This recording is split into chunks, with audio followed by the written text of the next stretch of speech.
Setelah dilakukan checklist setiap box surat suara bupati dan gubernur yang masuk, KPU Muara Enim sedang mempersiapkan penyortiran dan pelipatan surat suara. Setelah dilakukan checklist setiap box surat suara bupati dan gubernur yang masuk, KPU Muara Enim sedang mempersiapkan penyortiran dan pelipatan surat suara. Nopri Jaya, anggota komisioner KPU Muara Enim menjelaskan bahwa tim logistik sudah menyelesaikan checklist dari box surat suara dan tidak ada kendala. Selanjutnya KPU masih mempersiapkan diri untuk tahapan sortir dan pelipatan surat suara. Saat ini tim logistik masih menunggu SDM yang akan ikut menjadi petugas pelipatan surat suara. Jadwal masih direncanakan dan dilakukan sesuai dengan jadwal penyelenggaraan hari pencoblosan mendatang.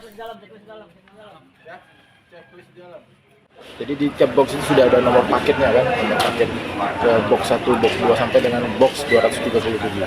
Untuk tahapan selanjutnya setelah barang kita cek di dalam gudang, kita checklist barang nomor box yang sesuai atau tidak, baru nanti kita akan melakukan verifikasi, yaitu penyortiran surat yang bisa dipakai atau tidak bisa dipakai, dan pengelompokan pelipatan surat suara tersebut.